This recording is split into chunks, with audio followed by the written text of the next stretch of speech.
Annonceurs, entrepreneurs, promoteurs et chefs d'entreprise, choisissez dès à présent votre meilleur partenaire média, Ideal Production. Ideal Production est basé à Cotonou au Bénin. Ideal Production, le partenaire exclusif de Sika TV en Afrique.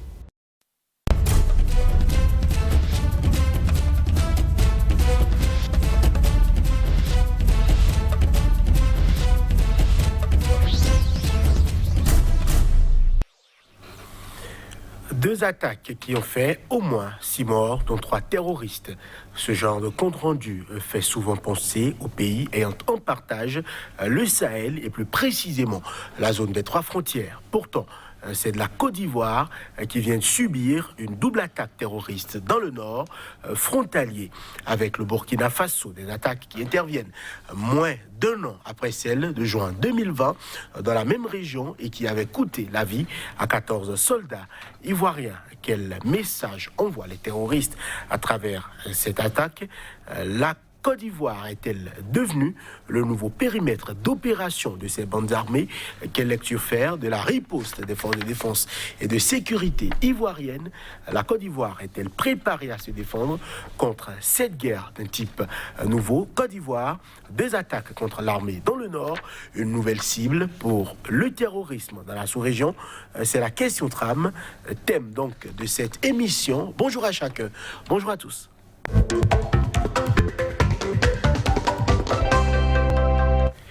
Avec nous aujourd'hui, Lamine Cissé, bonjour. Bonjour Johannes. Vous êtes écrivain, expert en communication politique. Face à vous, Souleymane Mdate, bonjour. Vous êtes consultant en problématique du terrorisme, spécialiste des questions de protection et de sécurité. Lamine Cissé, ma première question est pour vous.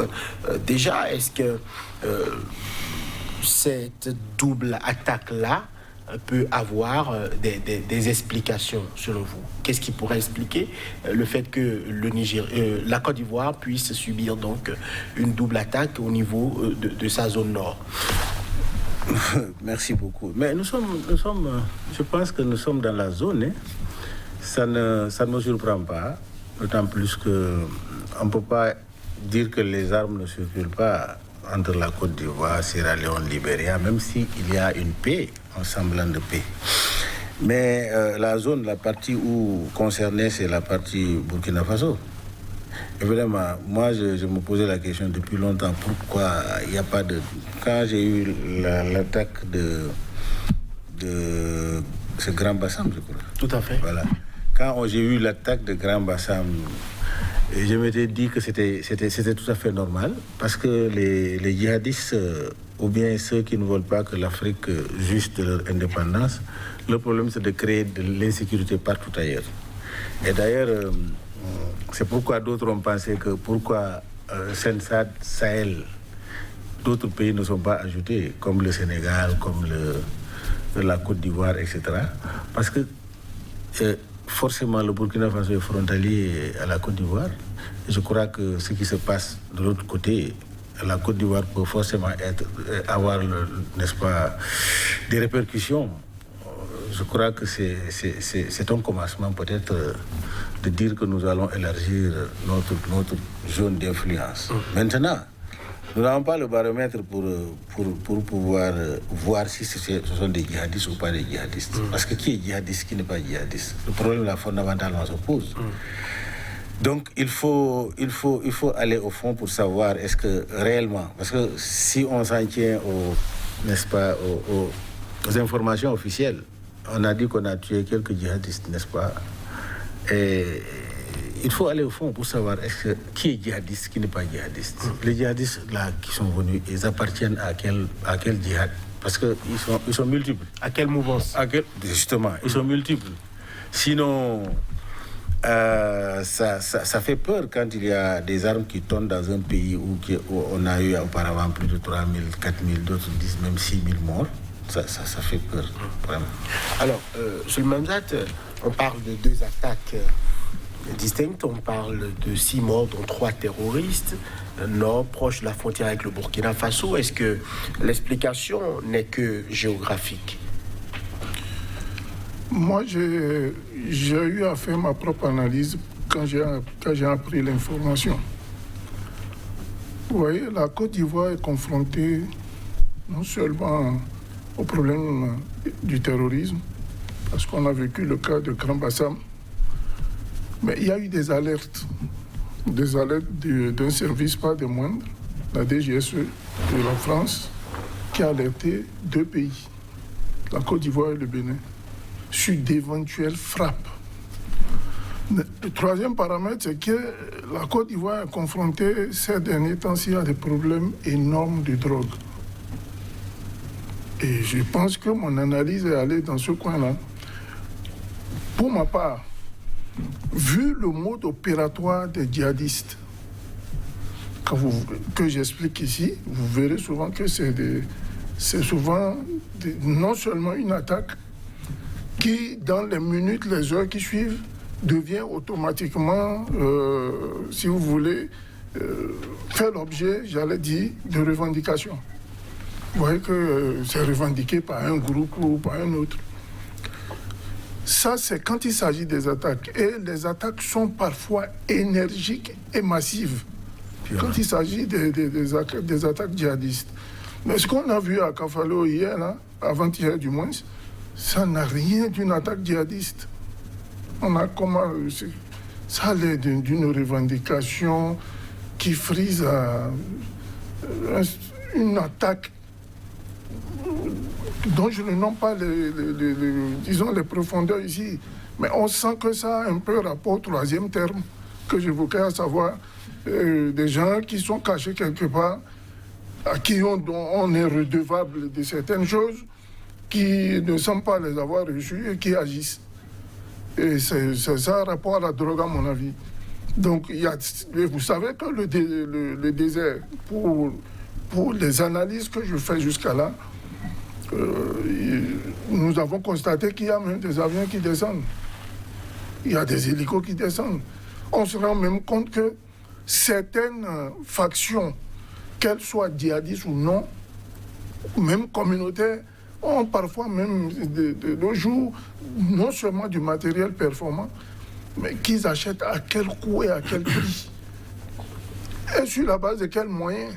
Ce n'est pas des gens qui exploitent le sous-sol. Ils n'exploitent pas, ces djihadistes-là n'exploitent pas les sous-sols. Ils sont là où ils se comment je veux dire, ils renouvellent leur matériel à travers les rançons qu'ils font. Et ce n'est pas le cas. Mais ou carrément, ils utilisent d'autres moyens comme la drogue, le gros trafic dans le désert. Et qui sait, le désert est complètement incontrôlable. Malgré les drones, tout ça, on arrive. Où est l'armée française, où est Barkhane, quand ces gens-là sont en train de circuler pour aller sur un point aussi névralgique, déjà frappé une fois par les djihadistes. Kafalo avait été frappé en juin de l'année dernière. Tout à fait. Alors, quand bis repetita, il faut se poser des questions. Est-ce que la drogue n'a pas un 2e, un 3e effet sur les événements de Kafalo? C'est une question que je me pose. Alors, Lamine Cissé, on parle du bilan, on parle de 3 terroristes neutralisés sur 6 morts au total. Est-ce qu'on peut dire que, visiblement, les forces de défense et sécurité ivoiriennes ont eu une réaction prompte?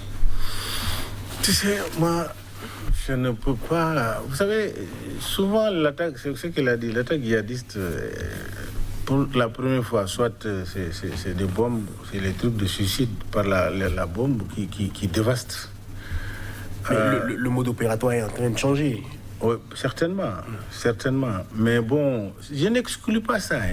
Je n'exclus pas ça, parce que la Côte d'Ivoire, évidemment, tu sais, il y a beaucoup d'enjeux. La Côte d'Ivoire ne doit pas être une zone stable. C'est comme les autres pays. Personne en Afrique de l'Ouest, aucun pays n'est à l'abri. Nous, au Sénégal, on est frontalier au Mali. Tout le temps, on est en train de trembler quoi, quand il y a un mouvement. Donc, je ne pourrais pas dire que l'armée est pronte, mais peut-être que l'armée s'attendait. S'attendait parce que, comme il a dit, la DST a déjà... La DGSE. Hein? La DGSE. La DGSE, oui, a déjà averti qu'il y a 2 pays qui sont en danger. Et depuis longtemps, on a dit le Bénin aussi, que Dieu nous en épargne, parce que vraiment, là, il n'y a pas de pétrole, il n'y a rien, il faut que Dieu nous en épargne. On a suffisamment de terrorisme, quoi.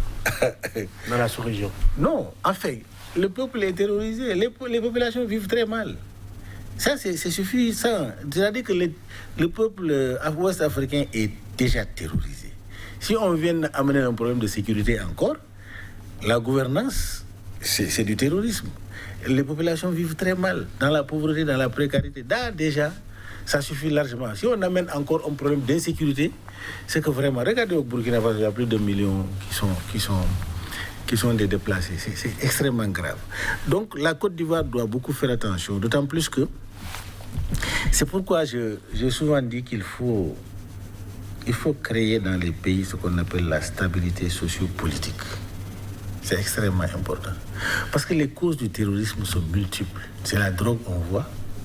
C'est, comment dirais-je, les trafics de drogue, les trafics des ressources, les pays qui ont des ressources telles que le Mali, etc. C'est ce qu'on voit. Mais ce qu'on ne voit pas est que il y a une des causes fondamentales qui est la division au sein des pays. C'est-à-dire que la haine politique, c'est dangereux dans un pays. Donc c'est le terreau de tout terrorisme. Donc quand un pays est dans une situation de fragilité, c'est extrêmement dangereux. Mais je pense que la Côte d'Ivoire prendra la hauteur sur la situation. Et je vois qu'ils n'ont pas pu peut-être atteindre l'ampleur que ça devait avoir, parce que c'est vraiment... C'est contrôlé, j'ai l'impression, pour l'instant. Voilà. Alors, le Lamdat,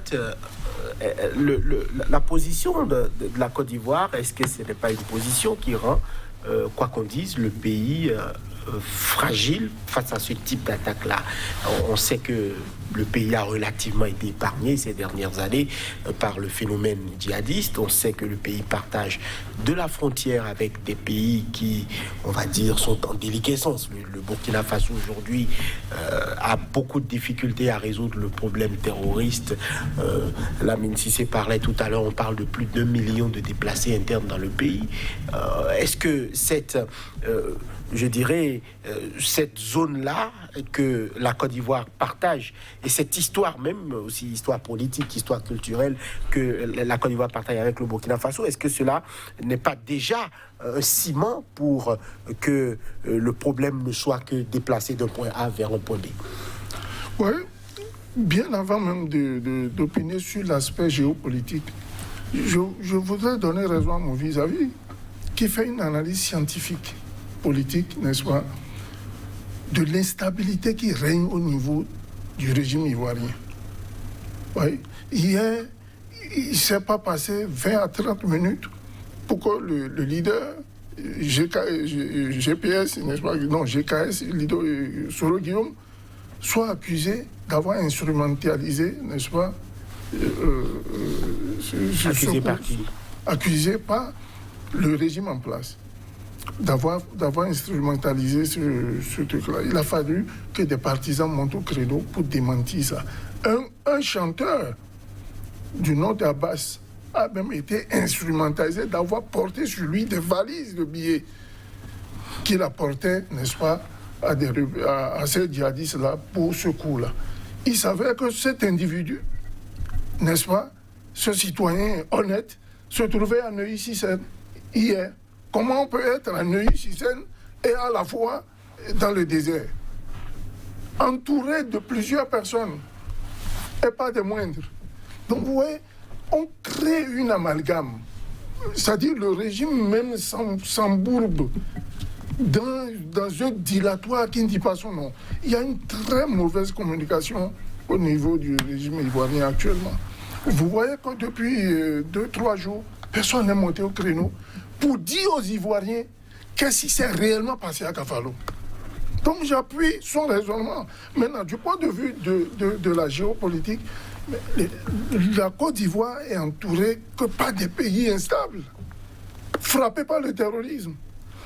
Mieux, un service comme la DGSE, qui collabore très bien avec le régime ivoirien, lance une alerte et vous dit « Attention, il va arriver ça ». Qu'est-ce que vous faites? Si vous étiez à ma place, ou si on était à leur place, c'est d'alerter toutes les cellules capables de lutter contre le terrorisme au niveau de la sécurité ivoirienne. Mais les gens sont en train de s'embourber dans les passations de Premier ministre, des histoires tombées debout. Et mieux, un Premier ministre qu'on vient de nommer, est-ce qu'il a le coup de franche? Est-ce qu'il a déjà les manettes en main pour ne serait-ce que prendre des dispositions par rapport à la lutte contre le terrorisme, sachant que le petit frère ou le fils soi-disant du président ivoirien se trouve être celui du ministre de la Défense et qui ne se laisse pas discuter sa place. Ouais, on est dans un imbroglio qui ne dit pas son nom. Et prenons garde.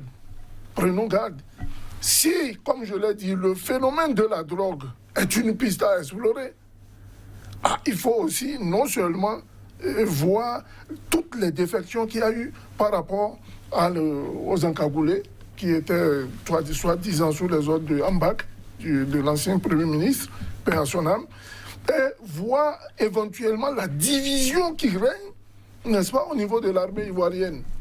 Mais tout ce qui s'est passé à Cavallo hier, là, de mon point de vue, ça n'a rien d'une attaque terroriste. Je pense qu'il y a des règlements de compte en cours.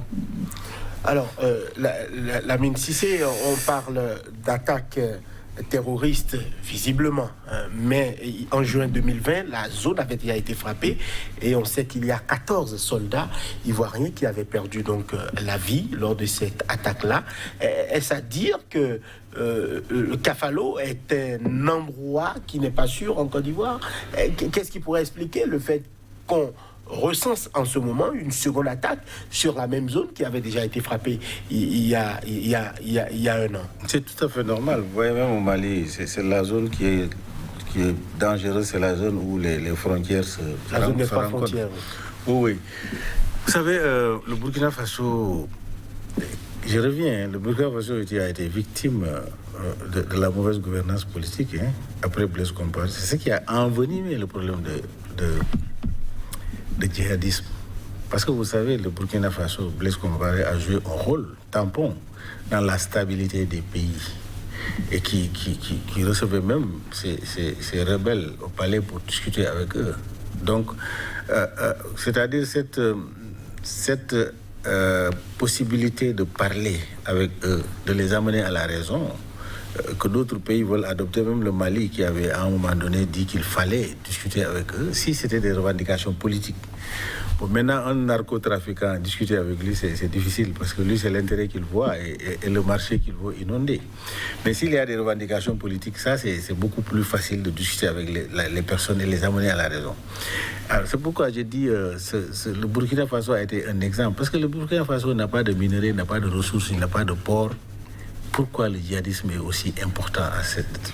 Parce qu'en fait, il faut créer l'insécurité dans l'environnement. Mais aussi, les gens, par exemple, les généraux, les militaires qui étaient des intermédiaires, on a mis plusieurs parmi eux en prison. Et des généraux avec qui vous étiez ensemble, vous mettez d'autres en prison, vous persécutez d'autres. Donc ça crée un problème sérieux.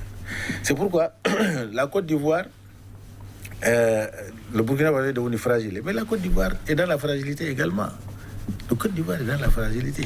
Parce que, tu vois, le pays qui est frontalier à un pays qu'on appelle Sierra Leone, Libéria, bien sûr que nous sommes satisfaits actuellement. Il y a un calme en Sierra Leone, Libéria.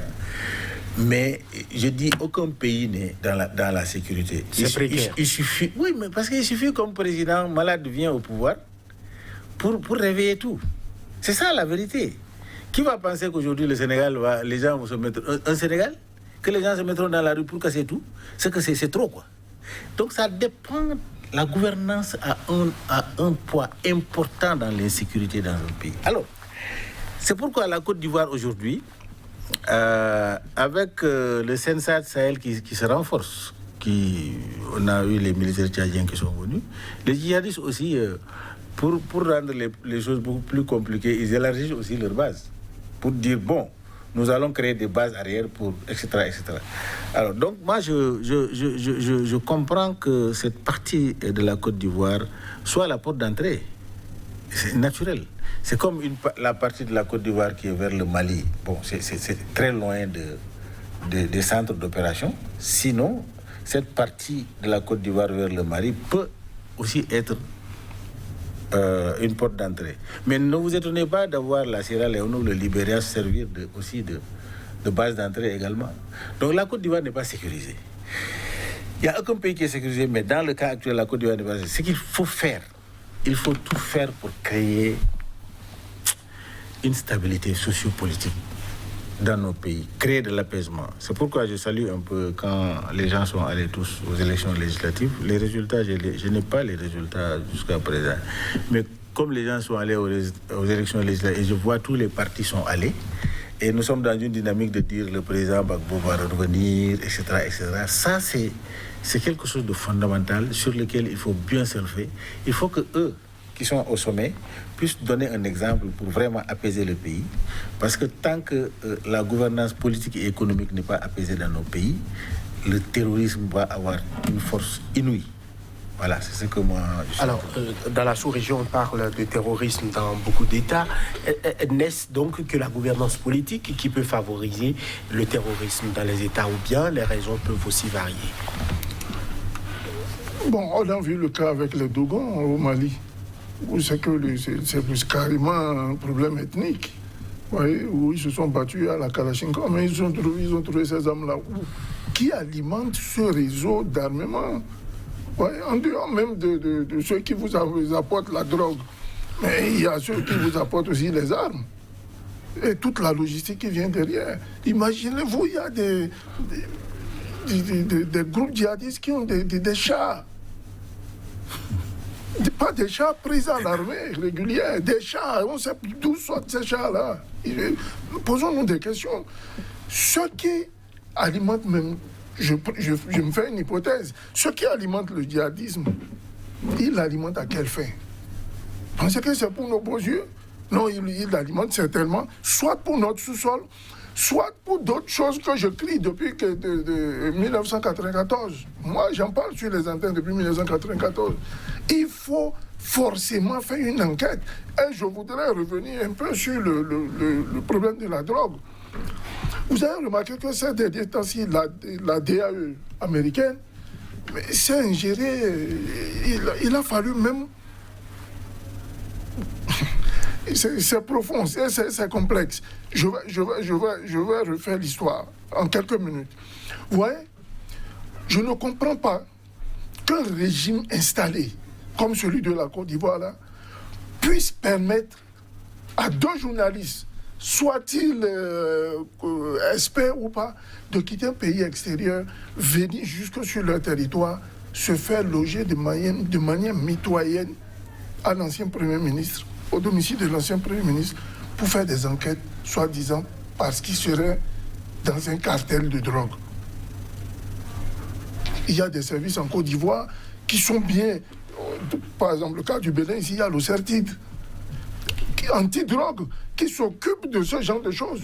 Pourquoi aller demander à des journalistes extérieurs ce genre d'investigation? Ouais, déjà, ça crée un malaise social, ça crée un malaise politique. Parce que la famille politique de Ahmed Bakayoko se sentira visée. Mieux, il était sur son lit d'hôpital quand on nous dit qu'on a découvert de la drogue encore venant de lui. Je veux que vous preniez au sérieux cette histoire de drogue. On en était là quand on nous a dit qu'il y a un bateau, un navire là-bas, là, sur l'océan qui était rempli de drogue. Et ça continue, et ça ne s'arrête pas. Et c'est de la drogue aujourd'hui, et c'est de la drogue demain. Vous pensez que c'est vendu comme des tomates? Il y a des réseaux. Et la drogue ne peut rentrer dans un pays comme cela s'est fait en Côte d'Ivoire que si les autorités en place en savent quelque chose. Sinon, il y a des scanners dans nos ports. Ce n'est pas passé par un aéroport, hein. Tout est passé sur l'eau, d'après les images qu'eux-mêmes ils montrent.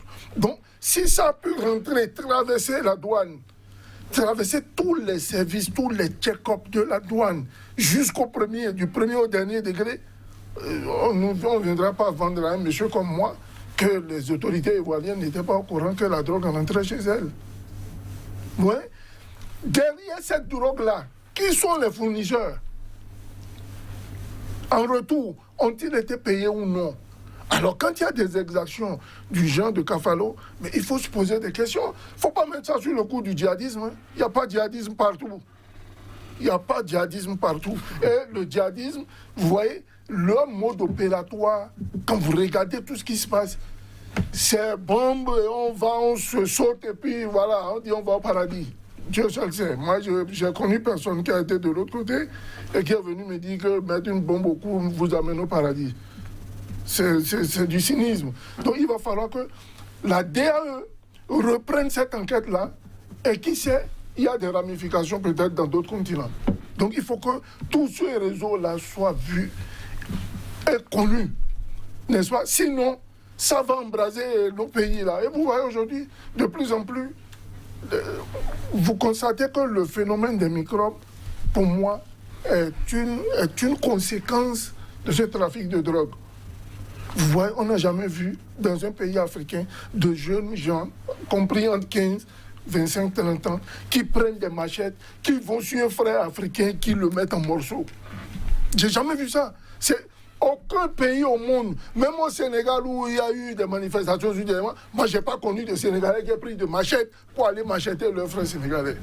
Alors la drogue fait son effet.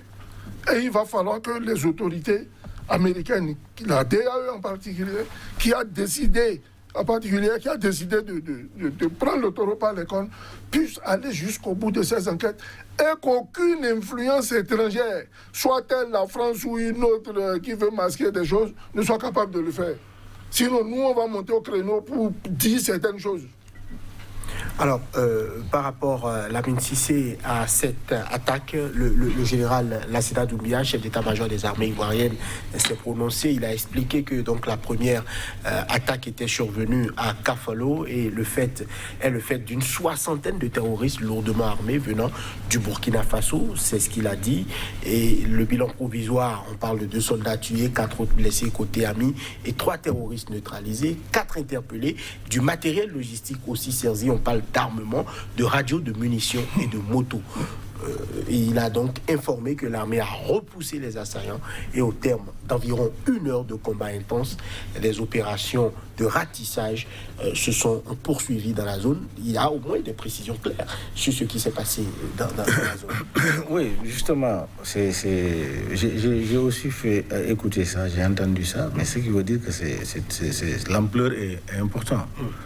L'ampleur est important, mais ça, alors là, la Côte d'Ivoire, pourquoi? La question qu'on se pose, la Côte d'Ivoire, pourquoi? Donc il y a un problème, on a dit que c'est une plaque tournante de la drogue. Il parle de la DEA, c'est vrai, américaine. C'est signalé un peu partout que la Côte d'Ivoire est devenue. On a dit qu'il est devenu. On n'a pas dit il était, mais on dit il est devenu. Alors souvent, là où les armes circulent dans la zone, les milieux d'opération bougent. S'il y a une soixantaine lourdement armée, quel est leur objectif alors? Leur objectif, c'est de stabiliser le pays, ou bien leur objectif, c'est un règlement de compte, comme il l'a dit, Suleiman Hamza, peut-être qu'il a des informations que moi je n'ai pas. Bon, quand on n'est pas du métier, il y a des choses qu'on ne connaît pas. Mais moi, je ne ferai que des analyses purement politiques par rapport à ce qui se passe dans la zone. Donc, je crois que c'est un autre pays qu'ils veulent augmenter au Sahel pour dire que bon, il faut... Parce que les terroristes aussi, ils veulent internationaliser leur action. Ils veulent ratisser large quand ils sont dans une zone. Et la Côte d'Ivoire est épargnée depuis plusieurs années. Maintenant, ces dernières années-là, on a parlé trop de drogue, de trafic de drogue en Côte d'Ivoire. Trop. Et puis quand vous voyez aussi, beaucoup de gens sont devenus des multimilliardaires en dollars. On ne sait pas comment ils se sont enrichis. Comme ça, quoi, d'une façon banale, quoi. Jet privé, tout ça, là, c'est-à-dire que ça, on se pose la question. Il y a d'autres qui disent que bon, ils sont dans les ventes d'armes. Tu sais, c'est un des deux. Soit on est dans la drogue, soit on est dans la vente des armes. Ok? Là où l'arme circule, c'est souvent cela, quoi. Ça crée des maîtres qui contrôlent cette économie de la vente de drogue ou cette économie de la vente des armes. Et les armes circulent, il faut le reconnaître. Les armes circulent d'une façon terrible dans la zone. Donc, moi, je fais fi à ce que le ministre a dit qu'ils sont plus d'une soixantaine lourdement armés. Maintenant, la question fondamentale est pourquoi l'attaque à la Côte d'Ivoire? Pourquoi exactement? Ils ont été repoussés parce que peut-être qu'il y a des services de renseignement qui ont déjà renseigné. Comme on l'avait dit, la DGSE a déjà alerté. Donc peut-être qu'ils ont pris leurs dispositions. Ils n'ont pas été surpris. S'ils ont été surpris, ça allait être catastrophique. Alors donc c'est une inquiétude. Moi je m'inquiète réellement. Parce qu'il y a le Sahel, les 5 pays, déjà cette zone du Sahel qui n'est pas encore sécurisée. Il y a toujours des problèmes. Et en plus de cela, si la Côte d'Ivoire vient, et on nous dit aussi que le Bénin n'est pas... Ça c'est tout à fait normal quand on parle du Bénin n'est pas à l'abri, parce que le Boko Haram est là à côté, c'est pas loin. Mais c'est peut-être qu'ils n'ont pas un intérêt particulier au Bénin, mais c'est un terreau fertile également, d'autant plus que cette cohésion sociale semble être effritée au Bénin. Ce consensus autour de la politique semble être effrité. Et tout le monde est sur le qui-vive dans ce pays-là. C'est extrêmement dangereux. C'est pourquoi je dis vraiment, il faut qu'on fasse tout, faire attention. Et dans ce imbroglio-là, je me rends compte que les actions ne sont pas conjuguées. Les actions des pays. C'est-à-dire, si on dit au niveau de la CEDEAO, il y a une coordination qui se fait pour la sécurité des 15 pays, je comprendrais. Si on dit au moins au sein de l'UEMOA, il y a une coordination qui se fait, je comprendrais. Si on dit au moins les chefs d'État se sont réunis pour dire d'une façon concrète, voilà ce que nous faisons. Mais moi, je ne vois pas concrètement c'est-à-dire que cette coordination entre les États pour faire face, n'est-ce pas, à ces djihadistes, je ne vois pas. Alors, sur le Babzat, est-ce que la réponse au terrorisme passe par la communauté ou passe par la réponse de chaque État par rapport déjà à ses forces de défense et de sécurité et à sa propre stratégie militaire? Je n'arrêterai jamais de citer le maréchal Déby Itno, qui nous a donné l'exemple et qui nous supplie, qui nous parle tous les jours qu'il faut aller vers une force conjointe. Il ne faut pas combattre le terrorisme tout seul. Le terrorisme aujourd'hui, je ne sais pas si c'est-à-dire, retrouvez, si vous avez une occasion d'aller dans une caserne, allez sur le champ de tir. Assistez à la cadence de tir effectuée par des soldats qui sont dans le cadre d'un entraînement ou dans le cadre d'une mise en situation, comme on a vu tout dernièrement à Porto-Novo sur le siège de l'Assemblée nationale. Mais vous allez vous rendre compte des affres de la guerre. Et le terrorisme, ce n'est pas la guerre, c'est la terreur. C'est au-delà de ce que... La guerre a des conventions. Il y a des conventions dans la guerre. Quand vous prenez un prisonnier, vous devez préserver sa vie. Parce que la vie, elle est sacrée. Mais les terroristes, ils n'ont rien... Ils ne connaissent même pas les mosquées. Eux qui se disent musulmans, pratiquants, ils vont dans les mosquées, ils bombardent.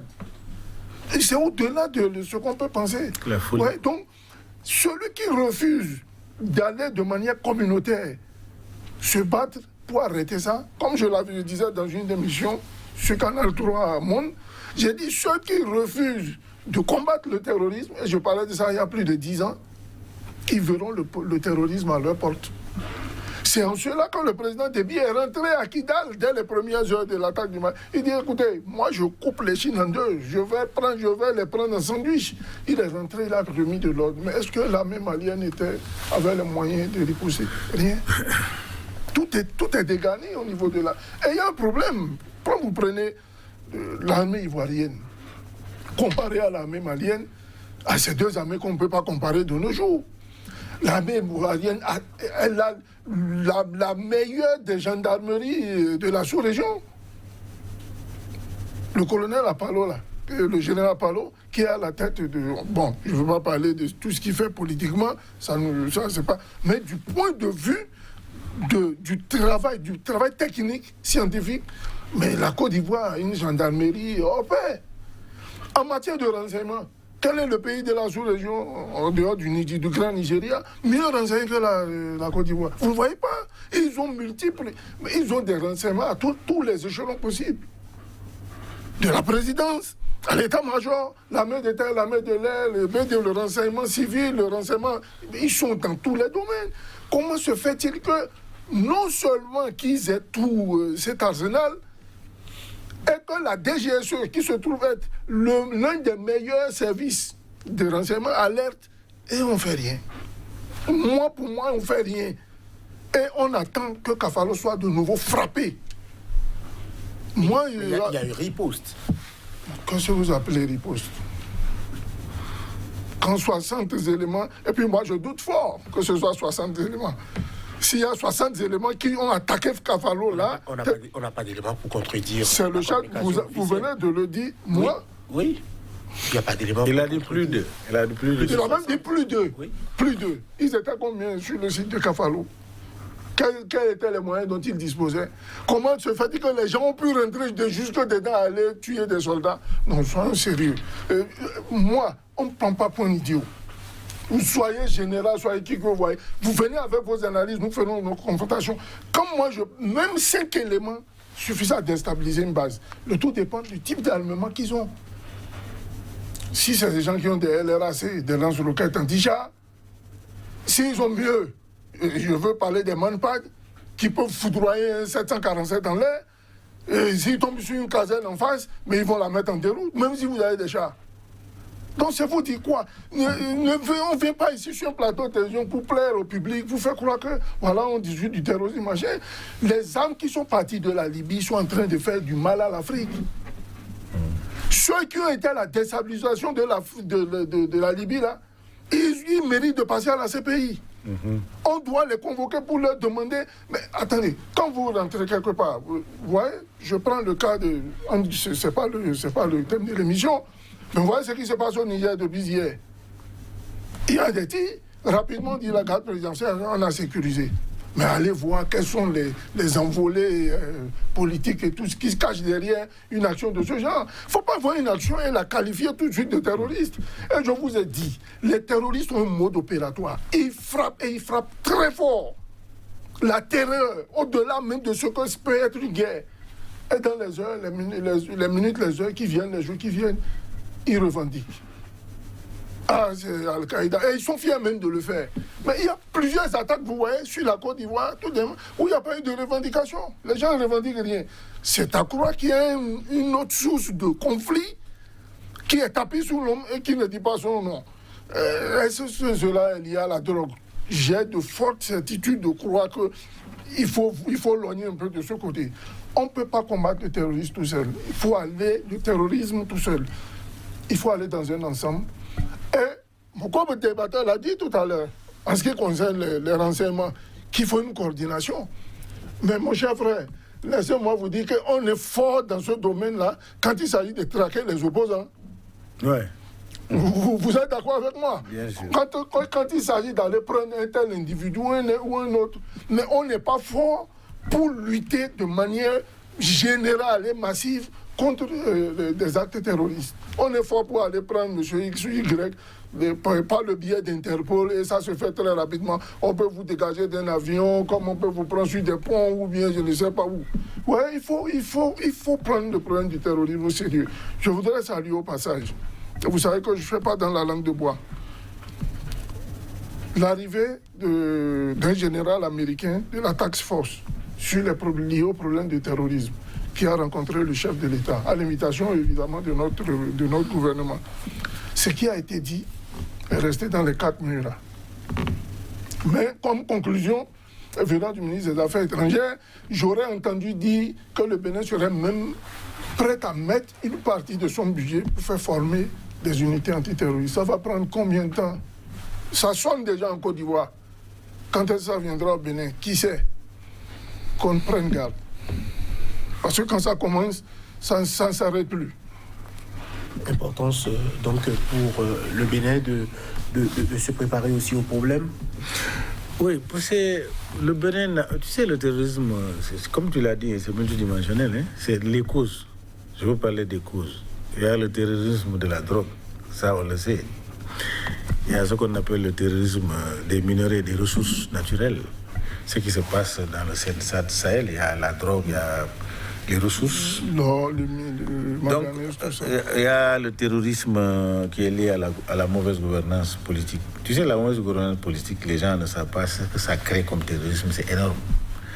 Parce que c'est le régime contre le peuple, le régime contre tous ceux qui veulent aller vers le progrès. C'est ça, effectivement.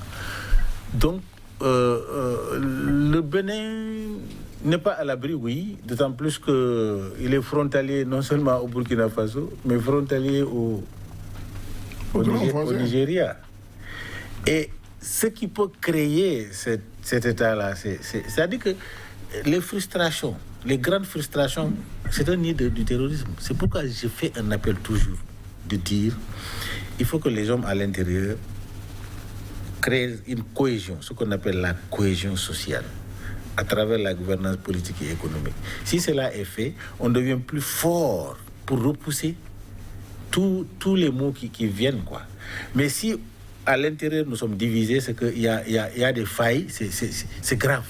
C'est-à-dire que le terrorisme peut s'installer à l'insu même de l'État qui a la mission républicaine de sécurisation. C'est ça la vérité. Il faut dire les choses par son nom. On ne dit jamais, c'est-à-dire que jamais chez nous, non. Il y a d'autres qui sont beaucoup plus stables que nous, ils sont frappés, ils sont victimes. Donc personne n'est à l'abri, c'est ce qu'il faut dire. Donc notre mission c'est d'alerter. Notre rôle fondamental c'est de dire attention. Parce que dans notre position, nous pouvons nous tromper, hein, mais nous pensons que nous jouissons d'une certaine lucidité. Et même si nous nous trompons de bonne foi. Mais nos analyses sont sincères, c'est sans partisan. Franchement.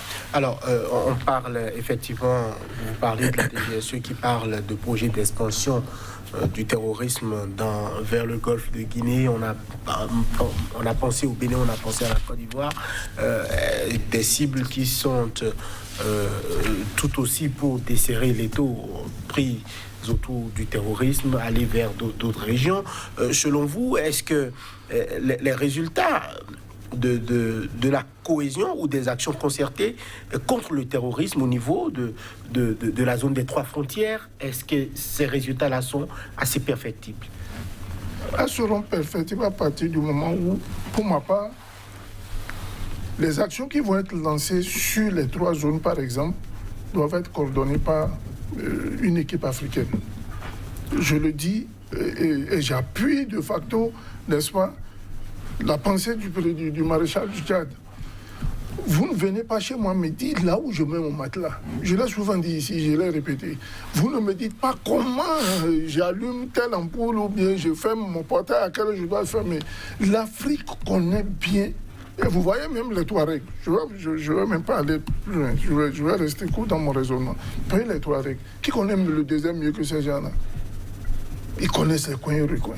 Et à chaque fois que l'armée française, je ne vais pas dire, en tout cas, Barkhane et tout le reste qu'on connaît dans le désert, quand ils frappent, le temps qu'ils frappent à un point X, ces terroristes sont déplacés à un point Y qu'ils ne connaissent pas. Et ça fait un tournant. Vous êtes dans un va-et-vient incessant. Et dans ce va-et-vient, en faisant même ce va-et-vient incessant, ils recrutent encore. Imaginez-vous, j'ai suivi une émission sur Arte où les Touaregs sont allés dans un village. Ils étaient allés pour demander de l'eau. Ils ont été survolés par des avions de l'armée algérienne. Il ne s'est même pas passé 45 minutes, il y a eu une attaque où tout le village a été décimé. Et parmi eux, il y avait quelques-uns qui ont échappé, dont un qui a perdu toute sa famille. Les 19 membres de sa famille sont enterrés.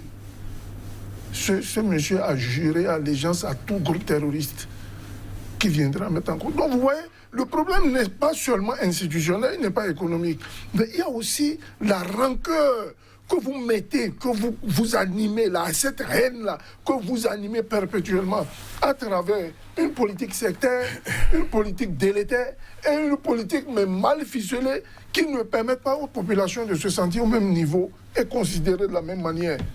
Cela amène d'autres à prendre des armes. Ce monsieur-là, qui s'est eu cette femme, sa famille, toute la famille décimée, vous apportez-lui toutes les idéologies du monde. Faites-lui étudier le Coran de haut en bas. Il ne changera pas. Il est dans une revanche perpétuelle jusqu'à son dernier souffle.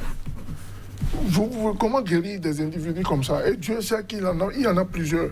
Donc, il faut arrêter le tout militaire quand il s'agit du terrorisme. Moi, je l'ai souvent dit, quelles qu'en soient les guerres, on retourne toujours à une table de négociation.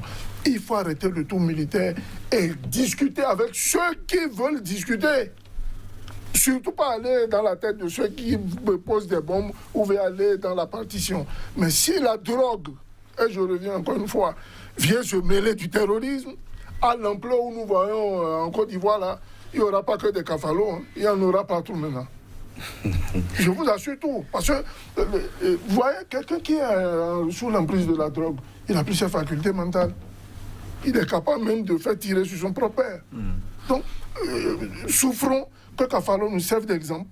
Et surtout, qu'on n'en fasse pas un cas politique comme c'est fait en Côte d'Ivoire, là, où on accuse déjà le leader Soro Guillaume, il est en France là-bas, je ne sais pas où, à 6000 km, il se cherche. Lui, il pense à son devenir, on vient lui connaître une histoire de on a ramené l'argent, et le gars qu'on accuse pour ça se trouve être à Neuilly-sur-Seine. Neuilly-sur-Seine est-il devenu un champ de bataille ou un désert maintenant? Donc il va falloir que cette politique, cette communication bidon, acerbe et malpropre de la part soit des activistes du régime ou de la communication gouvernementale s'arrête. Et qu'on pense d'abord à la Côte d'Ivoire, qu'on pense aux Ivoiriens, parce que ce pays, je vous dis, à tout point de vue, à tout égard, c'est l'un des plus beaux pays que moi j'ai connus dans la sous-région. Alors, la Bénéficie, on a quand même l'impression qu'aujourd'hui, il y a beaucoup, on va dire, beaucoup d'initiatives qui sont prises allant dans le sens de la paix et de la cohésion. Vous avez parlé des dernières élections législatives où il y a visiblement tous les courants politiques qui étaient donc dans les urnes. On parle de probable ou possible retour de Laurent Gbagbo. Donc on a l'impression qu'il y a quand même des initiatives qui sont prises allant dans ce sens. Oui, moi je crois que c'est ceux qui essaient d'accuser. Tu sais, moi je n'ai jamais été d'accord avec Guillaume Soro, surtout sur ses prises de position dernières par rapport à son engagement politique. J'ai dit qu'il y a une incohérence. Guillaume Soro au départ et Guillaume Soro à l'atterrissage. Mais dans cette affaire-là, franchement, l'accuser sans preuve, c'est mettre la Côte d'Ivoire en feu, c'est pas bien. C'est pas bien. Tu sais, vous savez, quand vous vous appelez à un moment donné de l'histoire, vous vous appelez rebelle, et quand l'arme tourne quelque part, on pense que c'est toi. Alors que c'est le spectre. Non, je ne pense pas qu'il soit mêlé à cela. Même s'il est mêlé à cela, il faut avoir des preuves. Il ne faut pas l'accuser à tort, quoi. Et je pense qu'il aime suffisamment son pays pour pouvoir, à ce stade actuel où les gens, n'est-ce pas, les partis politiques, les cœurs sont en train de se regrouper, pour dire que, bon, cette classe politique qui nous a tant divisés, il faut les balayer et pour qu'il y ait de nouvelles générations d'hommes politiques qui viennent. Et parmi ces nouvelles générations d'hommes politiques, mais Guillaume Soro a une place importante. C'est pourquoi j'ai dit qu'il n'a pas été un stratège politique. Il allait prendre son temps. Parce que Alassane Ouattara, Konan Beye, ils vont partir. Mais pourquoi se presser? Pourquoi se presser de telle sorte que casser l'arbre sur lequel vous êtes assis, la branche sur laquelle vous êtes assise, ça pose un problème. Donc c'est pourquoi je crois qu'il doit être dans une position de se ressaisir, dans une position de dire j'accompagne cette quiétude, n'est-ce pas, cette réconciliation. Si nous avons des députés du PDCI, du FPI, et que Dieu fasse que Gbagbo soit libéré des liens de détention et qu'il revienne au pays, et que vraiment nous voyons, la Côte d'Ivoire aura une grande chance de voir 3 présidents qui se parlent. Bégué, Laurent Gbagbo, Alassane Ouattara, ils peuvent donner l'exemple à cette génération pour te dire nous sommes plus divisés, nous sommes ensemble. Et maintenant, préparer, n'est-ce pas, la relève pour que la Côte d'Ivoire puisse... Parce que quand la Côte d'Ivoire, si la Côte d'Ivoire est stable, la Côte d'Ivoire peut tirer l'Afrique de l'Ouest vers une certaine émergence. Il peut jouer son rôle fondamental vers l'émergence. Mais sans la paix, cela n'est pas possible. Alors, c'est pourquoi le problème vous avez parlé des 3 zones tout à l'heure là. Les 3 zones, vous faites allusion au Mali, au Niger, etc. Au Burkina Faso. Voilà, tu sais, ce problème-là aussi est spécifique par rapport au cas de la Côte d'Ivoire. C'est spécifique d'autant plus que il y a parmi eux des gens qui ont une revendication, la division du Mali, la Zawad. D'autres, non, ils ont cette revendication sur la table, ils n'ont pas laissé, parce que cette revendication est vieille depuis 1950. C'est pas maintenant, hein. C'est la France qui a la main dans tous ces éléments-là. Et aujourd'hui, La France est rattrapée d'autant plus que les populations, leur mentalité est très éveillée. Le Malien ou les Africains ne veulent pas une division. On ne peut pas être comme le Soudan. Parce que le Soudan, rappelez-vous, il y a une guerre armée pendant plusieurs années. Et c'est devenu une guerre religieuse, en fait. L'autre côté qui est animiste chrétien, l'autre côté qui est musulman, c'est les deux populations qui ne s'entendent pas. Finalement, ils sont allés à la division. Je ne sais pas actuellement, quand ils vont faire l'évaluation, est-ce qu'être ensemble est mieux que de se diviser? Mais nous ne sommes pas dans le même contexte que ça là. Vous voyez, vous prenez la RDC également, vers l'Est, le Nord Kivu, etc. Mais il y a du terrorisme. On est en train de tuer des innocents chaque jour. Les gens ont peur. Avant-hier, j'ai discuté avec une dame qui est de la RDC, qui est venue faire des achats ici. Mais il m'a parlé, j'ai eu les larmes aux yeux. C'est des gens qui sont terrorisés. Parce que tout simplement... Et par contre, il y a des gens qui sont là en train... Là-bas, ce n'est pas la drogue, hein. C'est les ressources, l'or, les coltans, etc. Ils sont en train de prendre à gogo. OK? Donc, nous, dans notre... actuellement, la situation du Mali, il y a une certaine société civile qui est sortie pour dire non aux accords d'Alger. Parce que dans les accords d'Alger, il y a des points qui sont des points à conflit qu'il faut épurger. Donc, le problème du Mali, sa ramification, son implication sur le problème du Central Sahel, si on règle le problème du Mali, le problème du Central Sahel est réglé définitivement. Mais il faut déjà régler ça. Et il faut que, d'une façon claire, que toutes les forces étrangères qui sont dans, qui se définissent d'une façon claire que le Mali reste un pays indivisible. Pourquoi c'est velléité de dire que nous allons diviser cette partie du Nord parce que c'est très riche et que cette richesse-là va profiter à certains groupuscules tapis dans l'ombre qui sont ce qu'on appelle des impérialistes économiques? Il faut que cela cesse. Donc il y a trop de... Quand on parle de terrorisme, chaque pays a son terroriste. Je crois que les terroristes de la Côte d'Ivoire sont différents des terroristes qui se trouvent vers le Mali. C'est tout à fait différent des terroristes qui sont dans les autres pays. Mais il y a, n'est-ce pas, ils ont en commun le même dénominateur, c'est de terroriser. Les gouvernants sont-ils assez imprégnés de ces réalités-là et prennent-ils, je dirais, assez des décisions pour résoudre le problème? Aujourd'hui, on parle de terrorisme peut-être en Côte d'Ivoire. On en a parlé au Niger, on en a parlé au Mali, on en a parlé au Faso.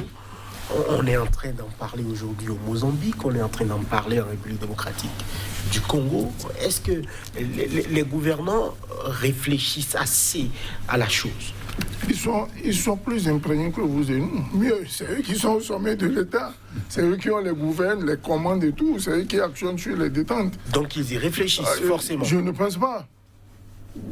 À quelques exceptions près. Je vous donne le cas du maréchal, je vous donnerai volontiers le cas du mathématicien de Bangui, je vous donnerai quelques cas, mais pas de manière générale, non. Mais ils sont plutôt préoccupés par comment je fais pour être réélu, comment je fais pour bien m'installer et puis profiter du temps que je suis là. Sinon, les populations... Quel est le pays en Afrique aujourd'hui où les populations se lèvent pour dire « Ah, monsieur Lamine Cissé, vous êtes notre président, mais bravo pour les travaux que vous avez faits. » Il n'y en a aucun. Même quand il y a des réalisations, il y a des impacts, n'est-ce pas, socio-économiques, culturels et culturels qui font en sorte que votre gouvernance même se trouve être dégradée. Les réalisations que vous faites là passent sous l'œil comme si on n'a rien vu du tout. Donc il va falloir que nos gouvernants se prennent au sérieux. Le maréchal du Tchad a donné l'exemple. Lui-même, il a porté sa tenue, il a été au front, il a remis de l'île, il dit on peut le faire. Mais pourquoi avoir l'orgueil de dire bon, nous on attend que... Et on fait appel aux Américains, on fait appel, je ne sais pas, aux Français, on fait appel aux Russes, etc., etc. On peut le faire chez nous. Si l'armée du Tchad nous a montré qu'on peut combattre le terrorisme, il suffit d'y aller les voir et dire, bon, écoutez, j'avais l'habitude de former mes éléments à ceci, deuxièmement, je vous les envoie. Parce que le terrorisme actuel, peut-être qu'il est fait là, et qui va sous plusieurs formes, ne s'arrêtera pas de sitôt. Hein. C'est l'enjeu du 21e siècle. où les grandes puissances que nous connaissons ne viennent plus faire des coups d'État comme par avant, ou ne viennent plus nous bombarder ou faire ce qu'elles veulent, mais elles utilisent nos propres frères qu'elles instrumentalisent pour déstabiliser soit le régime en place ou, disons, la gouvernance en place. Ils mettent tous les moyens pour ça. Je reviens sur ce que j'ai dit. Kafalo est tout sauf une attaque terroriste. Je suis coagulé, convaincu là-dessus. De votre point de vue, on vous aura compris. Alors, Lamine Cissé, on sait qu'aujourd'hui, aussi en Côte d'Ivoire, il y a beaucoup, on va dire, de changements politiques. Un commentaire sur la nomination de Patrick Archi, Premier ministre de la Côte d'Ivoire. Oui, non, je crois que on en avait discuté ici. Je crois que c'était un bon choix. C'est un bon choix qui équilibre un peu. Il a assuré l'intérim aujourd'hui, le Premier ministre. C'est confirmé. Oui, le Premier ministre, parce qu'en assurant l'intérim, Ambak était en vie, mais maintenant que paix à son âme, maintenant qu'il n'est plus de ce monde-là, c'est normal qu'il soit confirmé. Mais Haché est un cadre émérite. C'est un cadre émérite. Et puis, vous savez, quand on a vu son parcours PDCI, et puis je crois que c'est réunificateur, ok, de lui confier ce poste aussi stratégique, Premier ministre. Moi, ça me fait plaisir de le voir à ce niveau-là, puisque déjà c'est un homme redoutablement expérimenté, de par son passage, son parcours. Je crois que c'est très bien, ça va créer une autre dynamique, et il doit pouvoir avoir le rôle de rassembleur, pas de rôle un rôle partisan. Il doit être, parce que Premier ministre, évidemment, il a un rôle de coordination de l'action gouvernementale, mais ça ne doit pas s'arrêter là, vu que la situation politique de la Côte d'Ivoire tend vers l'apaisement. Je crois qu'il doit créer suffisamment de dynamique pour aller vers cet apaisement-là. Un commentaire? Écoutez, Patrick Archi, c'est un homme pétri d'expérience. Il n'a qu'à voir son parcours. Mais vous constaterez, et c'est déplorable, qu'il a été nommé dans des conditions un peu calamiteuses. Parce que son prédécesseur n'était pas encore mort, couché sur le lit d'hôpital quand on est venu lui arracher le portefeuille, qu'on lui a remis, et cela a fait l'objet d'une fête champagne, alors qu'on est encore en deuil en Côte d'Ivoire. Ouais, c'est un peu malsain. Mais l'homme, Patrick Archi, c'est un homme très compétent, mais il va falloir. Et j'ai remarqué depuis 2-3 jours qu'il a commencé des consultations en vue de la formation d'un gouvernement. On ne peut pas faire un gouvernement aujourd'hui, dans le cas de la Côte d'Ivoire, tant qu'on n'est pas allé à la réconciliation. Un bon gouvernement, de paix surtout. Et vous avez remarqué que le président Henri Konan Bédié a rejeté de facto la participation à ce gouvernement si et seulement si les exilés politiques ne rentrent pas et que les prisonniers politiques en particulier ne sont pas libérés. Je pense que ce sont deux revendications assez responsables, dignes du président Bédié, en vue d'une pacification de la Côte d'Ivoire.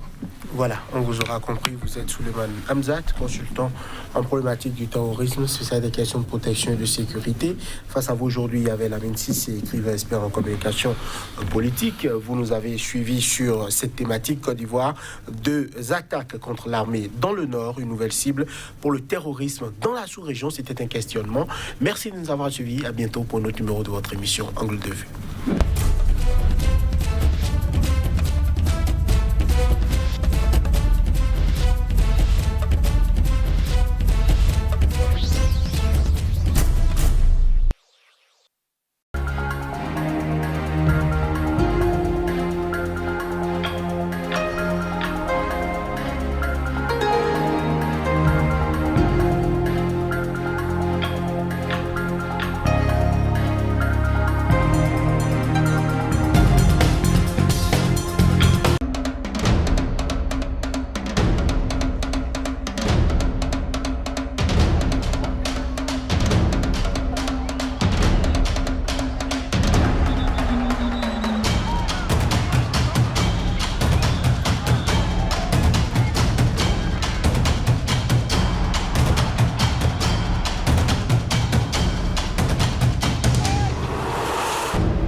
If they want to get you, they'll get you.